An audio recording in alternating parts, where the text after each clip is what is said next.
I saw my boyfriend Walker holding his guitar and I nearly burst with pride. We'd come so far to get here, especially me. Finally out in the real world again. I felt like my old self again, confident, happy, and free. Walker pointed at me and spoke into the microphone. They say that when true love comes for you, you won't know what hit you. My girl Lacey came at me like a freight train. Babe, this song is for you. Every girl in the club turned to me with their eyes popping out of their sockets and their jaws wide open, like they thought I didn't deserve him. I don't care what anybody thinks about Walker and me. Well, that's not exactly true. I did care about what one person thought. Bex, Walker's little sister and my best friend. When Walker and I got together, I was sure I'd added a boyfriend and subtracted a best friend. I should probably start at the beginning, but first, please like and subscribe. It all began on the day we were born. Yep, we. Bex and I were born on the same day in the same hospital. Our parents lived next door to each other and our moms were inseparable. Soon, they were pregnant at the same time.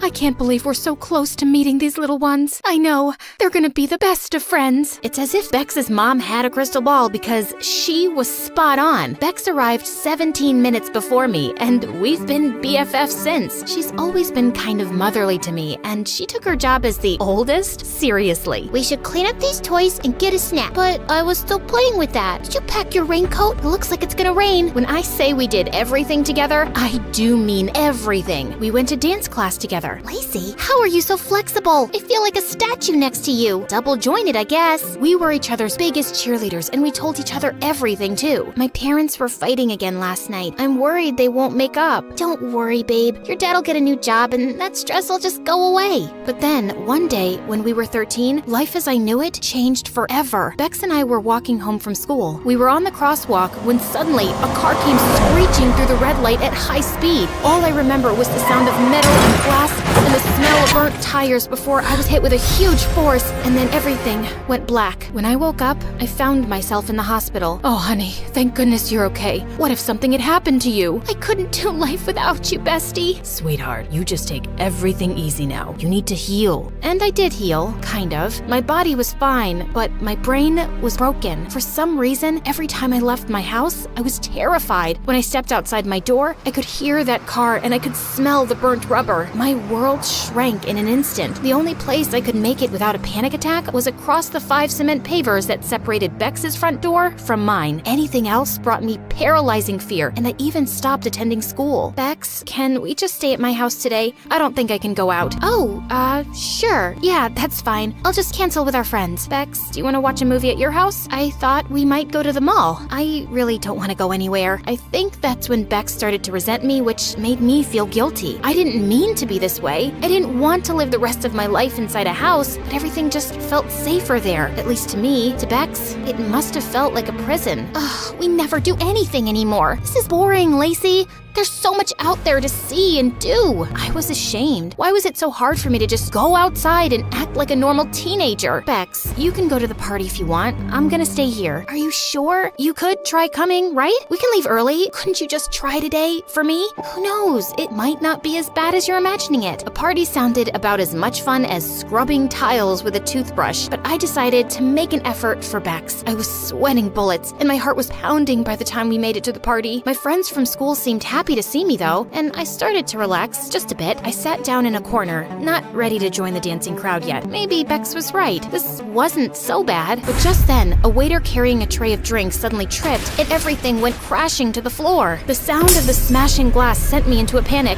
I dove under the table and buried my head in my arms, crying hysterically. Everything went completely silent, and Bex tried her best to make me come out, but I couldn't move an inch. Eventually, she had to call my parents to come and take me. Lacey, I'm sorry. I didn't know. I've been trying to tell you. I can't go out, and now things are even worse. Everyone probably thought I acted like a freak. I'm not trying to hold you back, Bex. You want to go to parties? You can go without me. I won't mind. Okay then, maybe I will. A few nights later, I went over to Bex's house, but I found her brother Walker instead. He smiled, and I was distracted by the dimples on his cheeks. Hey, Lace, Bex isn't here. Whoa, when did Walker get so hot? He was usually always in the garage practicing with his band. He had amazing major glow up. Right, I forgot she might be out. Is something the matter? You look a little glum. I'm just bored, I guess. Yeah, me too. Come on in. That's how it all began. That night, Walker and I talked. I told him I was scared I'd be hit by a car again. I said that I'd felt trapped in my own mind. I told him I felt guilty keeping Bex from living her life and about what happened at the party. Don't be so hard on yourself. What happened to you was a huge trauma. Healing takes time. As for Bex, don't worry about her. She's your friend. She'll always be there for you. Hearing Walker say that felt good. You're right, Walker. I just can't help it. Sometimes I feel like a freak from another planet. I'm sure everyone at school now thinks I'm a total weirdo. That was when Walker picked up his guitar and started strumming it. Why does it matter what anyone thinks of you? It should only matter what you think of yourself. But for the record, I happen to think you're pretty great. My heart skipped a beat when he said that, and for the first time in a long time, I felt like I had someone to talk to, someone who cared about me, someone who saw me. The next time Bex came to see me, I tried to bring up Walker. I saw your brother playing his guitar on the porch the other day. He's gotten really good. Also,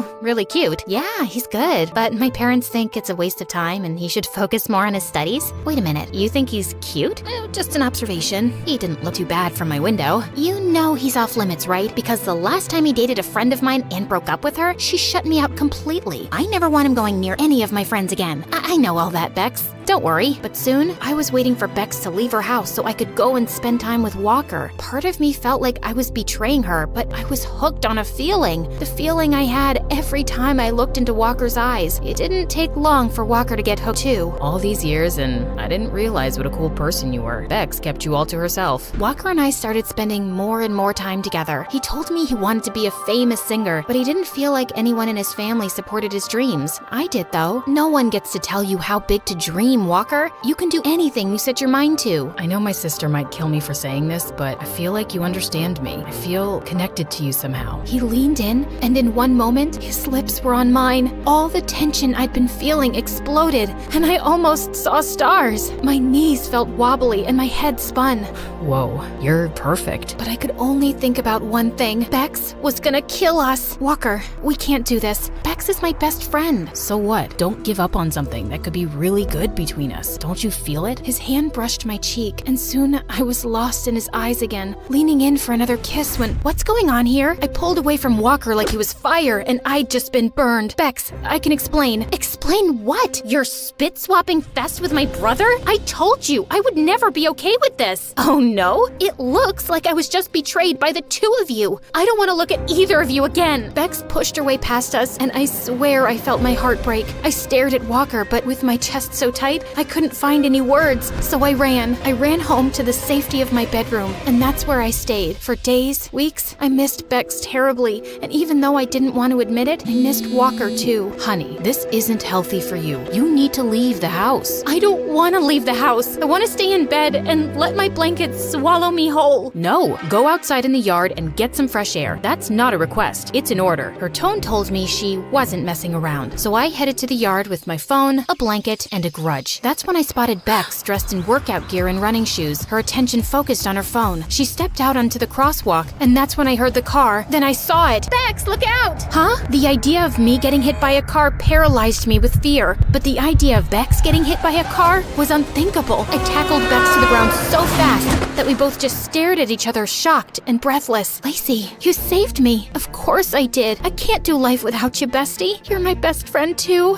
I didn't mean to kiss Walker, Bex. He just made me feel less alone. Bex looked ashamed. Walker told me everything. He said you inspired him and supported his music. He said you were like a song to him. And I'm sorry. I haven't been a good friend. I should have wanted you to be happy. I do want you to be happy. Walker raced out of the house and came running to us. Stop fighting. You're friends. We're not fighting. We're making up. If being with each other makes you happy, I want you to be happy. Both of you. Bex, does that mean... It means that Lacey can be your song again. With that, Bex left us standing there. Walker, Be my girlfriend. No more secrets. No more hiding. Yes. 100% yes. You helped me believe in myself. You did the same thing for me, Walker. I feel stronger now, like I can do anything. Anything? Anything. Walker stepped forward, taking my hands in his. Would you come to my first real gig? It's tomorrow, but only if you're ready. I hadn't left my house to go anywhere but school for such a long time, but when I saw the hope in Walker's eyes and the support I would given by going, I felt I could do it. I think I'm ready, Walker. Walker wrapped his arms around me, pulling me close for a kiss. Bex squealed and gave me a big hug. This is it, babe. My brother is living his dream. Hi, I'm Tina from Poland. Please like and subscribe. I was born into a super rich home. My dad owned the largest store in the country, and my two brothers were billionaires as well. My long brown hair and my blue eyes caught the attention of everyone whenever I went out with my dad. Wow, your daughter is so beautiful. People would shower me with all sorts of gifts. I loved it a lot. I mean, who wouldn't? I would always want to go out with Dad, but he wouldn't let me, and he had his reasons. I was the only girl in the family. My mom left when I was a baby. When she left, Dad said I became really sick. I was taken to the best hospital in the country. They did all they could, but I didn't get any better. I spent a year in the hospital, and eventually I got better. I'm so glad you're fine now, sweetheart. Since then, my dad and brothers walked on eggshells around me, and they spoiled me silly. They bought me the most expensive gifts. My dad even got me the most expensive necklace in the world. I love them, but sometimes they do too much. The only person who treated me like a normal kid was Jerry, our next door neighbor. Jerry and I were inseparable growing up, and we had the best time together. When people made fun of my long brown hair, Jerry always defended me. We would play silly pranks on my brothers and laugh as the pranks played out. That all changed when Jerry's parents decided to move to another country. Jerry's mom got a sweet fashion deal in Paris, and they had to move. I was devastated. I wanted to sneak Jerry into my room so that we could start living together, but my brothers found out. Jerry left, and I was all alone. It took me a while to make friends in high school. Even though I was the prettiest girl in school, I had gotten so used to Jerry that I couldn't just flow with any other person. One day, I was on YouTube watching MSA videos when I stumbled upon a channel. It was Jerry's. He'd gotten so big and handsome. He was a popular chef in Paris with over 10 million subscribers. I stayed up all night watching his videos. I wanted to drop a comment, but I didn't know what to type. I was scared that he wouldn't remember me anymore. Meanwhile, I'd gotten into a nationwide beauty pageant, and I was one of the favorites to win. That was all my dad talked about. You need to win the pageant, sweetie. Whatever it takes. I would always feel the pressure choking me when I went to school. Diane, the only person I was able to bond with at school, noticed and tried to take the pressure off. Let's go to your favorite restaurant. I'm sure you'll feel better after. We went to the restaurant and she got me my favorite meal. I smiled as the waiter placed the food on the table, and just as I munched on the delicious meal, the cutest guy walked in. Every lady in the restaurant stared and was in awe as he sat by the window. He looked at me and with a gorgeous smile, he winked. My face turned red and my heart raced as he winked. I quickly looked away and focused on my meal. Just as we were about to leave the restaurant, I slipped and I was sure that I would fall, but the cute guy caught me. You should watch where you're going. I should be the one falling, not you. Why would you fall? I would fall for you, of course. I giggled in excitement as my face turned red. I looked at Diane, who was already dancing in the corner. I'm Brian. How have I not seen such a beautiful creature like you around here before? You didn't look closely enough. I'll see you around. I grabbed Diane and we rushed out of the restaurant. Since then, I met Brian every time I went to the restaurant. He would come over to me and we would start talking. Turns out he was pretty funny and smart. I became so fond of him and we spent even more time together. He took me on a date one night, and when we returned, he walked me to the front door and planted a kiss on my lips. I was so excited because I had wished that Brian would be my first kiss. I began to really like him, and it turns out I wasn't the only one. My brothers and even my dad loved him. He is the son of the wealthiest man in the country. We need the connection, honey. He helped me with my preparation for the beauty pageant, and with time, we became a power couple in school. Apparently, Joy, the biggest bully in school, was also a contestant in the beauty pageant and was obsessing over Brian. I wonder what he sees in you. Things he doesn't see in you, apparently. She did everything in her power to stop me from dating him, but she failed miserably. Her face would turn red when she saw us together after her failed attempts. It was so hilarious. I got to school one day and I got the biggest shock of my life. Jerry, my runaway neighbor, was sitting right next to my seat in class. Jerry, what are you doing here?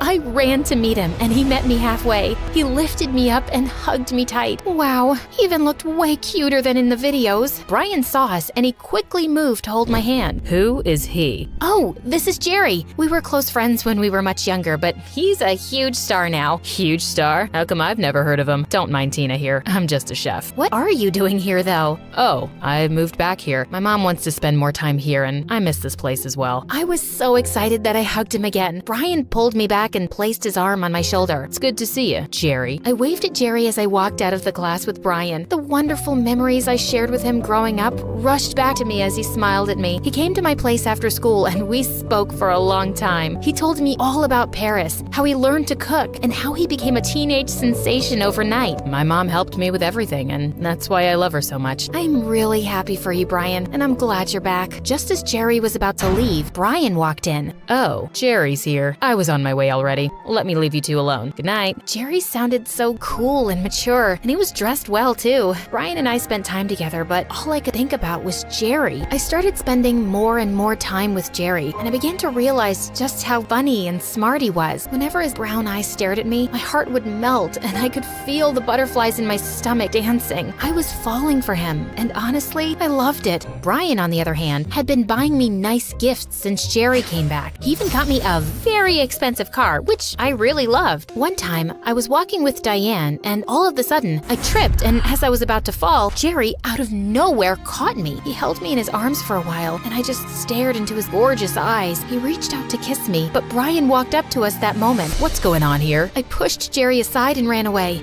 I was so confused. I didn't know what to do. The day of the beauty pageant grew closer, and I began to panic. Don't be a baby. We've practiced, and I've helped you a lot. I'm sure you'll be fine. He sounded so much like a jerk, but he was right. We had practiced so much, and I could feel the confidence building inside of me. That all crumbled when Joy, the witch, accused me of stealing. She would never do that. Yes, she did, and I have the proof. She stole my expensive necklace and hid it in her locker. I saw her when she did it. You're such a liar. Why would I steal your cheap necklace? Why don't we find out if I'm a liar or not then? Open your locker. To my biggest surprise, the necklace was placed on one of the books in my locker. How did it get there? My jaw dropped as the principal picked up the necklace. Everyone looked at me weird, including Brian. My dad and brothers were certain that when I was called into the principal's office that I couldn't steal. They had bought even more expensive necklaces for me, so why would I steal one? You are hereby disqualified from the beauty pageant, and you must serve detention for a week. I ran out of the principal's office crying. I couldn't believe it. Everyone would think I'm a thief, and they wouldn't believe me anymore. Jerry walked out of the shadows, and he came over to me. Hey, I heard what happened. Are you okay? Leave me alone, Jerry. I know you think I'm a thief as well. I could never think of you like that, and I know very well you are not a thief. I'm glad you believe me because no one else in the school does, including Brian. I don't know what to do. I started crying, and that was when Jerry moved closer to me and hugged me tightly. Just ignore them. We'll figure something out. Trust me. My first day in detention sucked. People looked at me differently, including the teachers. Jerry then came and made everything easier. We spent time together in detention, and we got even closer. He stayed with me all the way through, and he also walked me home just to make sure I was safe. The beauty pageant was days away, and the entire country was buzzing because of it. Joy was the clear candidate to win, but there were talks about Michaela winning as well. She was my favorite. She was so pretty and kind. She had the cutest blue eyes I have ever seen. Jerry made sure I continued with my practice, even though I didn't want to. You can still be called back in for the pageant, so you need to be ready. On my way back from detention one day, I felt really sick. My knees became weak,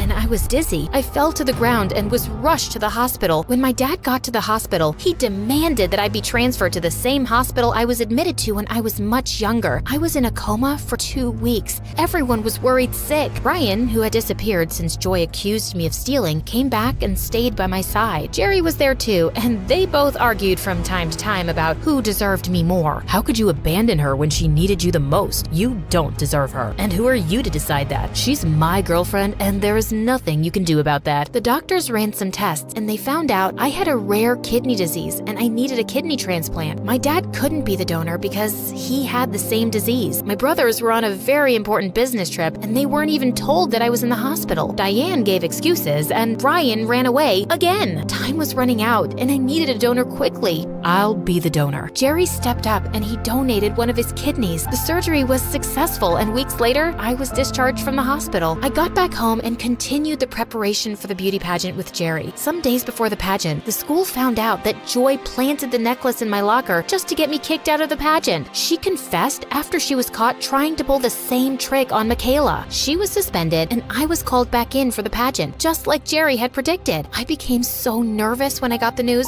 Sweat poured out of me, and I felt a tightness in my chest. Jerry noticed and held my hand gently. You'll be fine, Tina. This is what you trained for, and I am so proud of you. He smiled at me and I hugged him tightly. What would I do without you? The day came and I was well prepared for it. I wore my finest gown. Dad had just gotten it for me and it looked absolutely gorgeous. My brothers hired the best stylist in the country and she did a wonderful job. They all sat in the front row and they applauded when I stepped on stage. I nailed the many questions I was asked and felt my confidence building as the show went on. After what seemed like an eternity, it was time to decide the winner. We all held hands and hoped for the best. Michaela got second place with a standing ovation, and my name was announced as the winner of the pageant. I was so happy as tears rolled down my cheeks, but out of nowhere, Brian came on stage and held my hand. I yanked his hand off and walked down to where Jerry stood. Brian ran to meet me and he grabbed me violently. Jerry intervened and punched him right in the face. Leave her alone. You don't deserve her. Brian ran off crying like a baby, while Jerry held my hand gently and smiled at me. My heart melted and my face turned red. You look really beautiful. Just kiss me already. He leaned in and gave me the